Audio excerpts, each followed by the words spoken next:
A huge win for the Gunners at the home of their biggest rivals, as the 3-2 win was a massive step in the hunt for the title. While Arsenal showed their mettle, Ange Postecoglou also showed his tactical acumen and flaws to produce one of my favourite tactical battles this season. So let's dive straight into the tactics. Spurs had more of the ball, partly due to game state, but even before going behind, they were in the ascendancy. Arteta looked to utilise the pressing structure that's given him so much success, with Havertz pushing high to cut off the centre-back, Odegaard initially covering the pivot, meaning that the goalkeeper only has one choice to play at. And that always means even before the ball gets to Van de Ven, Odegaard is already pressing with Rice backing him up, and we saw this have much success in their recent match against Chelsea. And on rare occasions, the same thing happened in this match.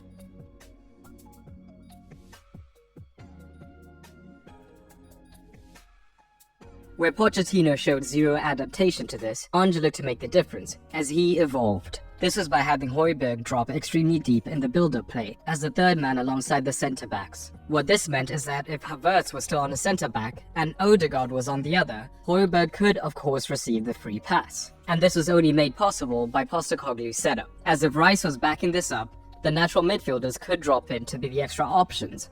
But both fullbacks do also invert at times, meaning that it's fairly easy for Spurs to get the midfield overload to play out from these different situations. Alternatively, if Havertz was drawn to the goalkeeper, now Spurs had two options, as Højbjerg could look to bounce the ball out towards the centre-back, or Vicario could just play the direct pass to the centre-back. Either way, it made them much more difficult to contain. So the most common occurrence was Odegaard having to hold his press for much longer, meaning that Van de Ven could receive the ball under a lot less pressure and get his head up to look to make the pass, especially if Saka was drawn by the movement of Davies, and this would allow Spurs to play up the pitch under much less pressure.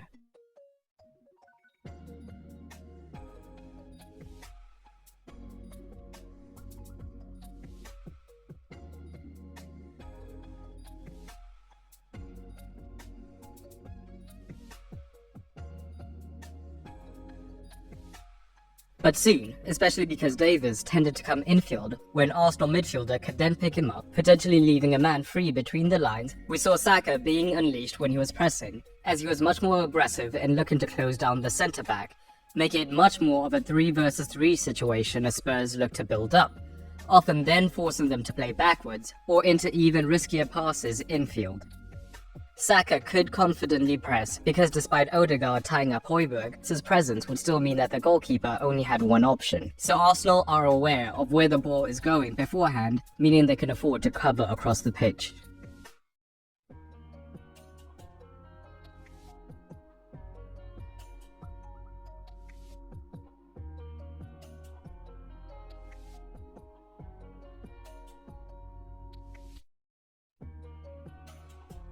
And the tactical duel continued in open play, as Arsenal defended in their usual 4-4-2, and we've seen when teams use double pivots, Havertz and Odegaard can be fairly passive, looking to pick up those midfielders, allowing their deeper pivots to have freedom to pick up any men between the lines. But as we know, Postecoglou doesn't tend to do things the traditional way, so early in the match he was building up with a single pivot of Højbjerg, and Odegaard and Havertz were both deep, meaning that Arsenal had two players covering one man, creating more opportunities for Spurs. So Arteta looked to make a move, either with a piston press, meaning one of the forwards covering the pivot whilst the other pressed the centre-back, or both of the forwards pressing the centre-backs man-to-man, making it much more difficult for them to play out. Spurs' response was to drop in a third man, and that was Højbjerg, giving them the potential to have the 3 versus 2 advantage in this initial phase, thus allowing them to bypass the front two press of Arsenal. Or then, like we saw higher up the pitch, Saka could then be drawn into this position, creating the potential for overloads higher up the pitch for Spurs. But for the most part, it was a back two for Spurs. So what were the fullbacks doing in this phase?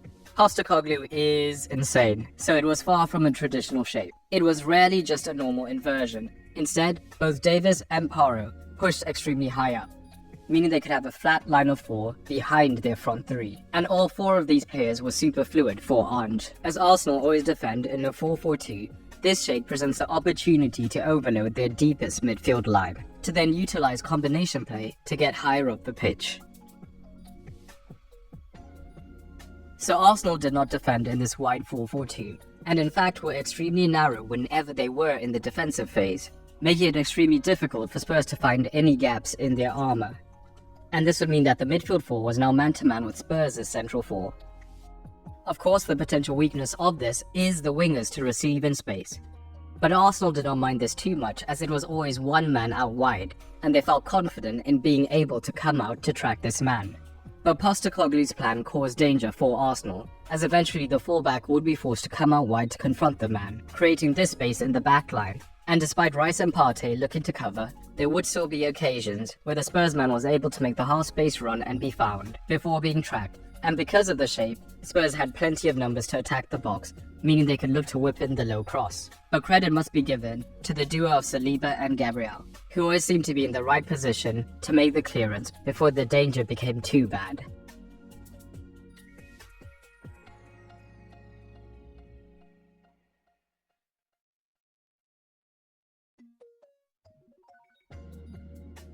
Later on, 1v1s were beginning to work in Spurs' favour, with Johnson playing down the right-hand side in the second half, as he had the beating of Tomiyasu and constantly got into these dangerous positions.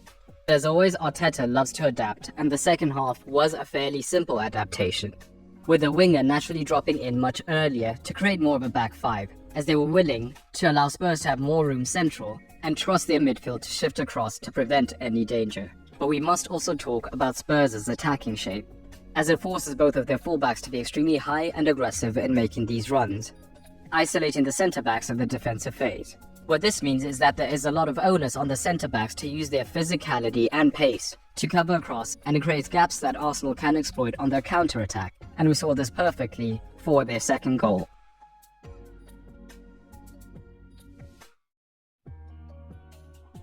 Arsenal were pretty good out of possession for the most part, but let's briefly touch on them in possession. When Arsenal were building from the goal kick, Spurs had an interesting pressing shape, as it often involved Betancourt operating in the central position, but he was backed up by Maddison and Kulusevski either side of him, so that Spurs had this central three. Son would almost always look to cut Gabriel out, and when the ball went to Saliba, Maddison could press, with Betancourt and Kulusevski coming across to cover.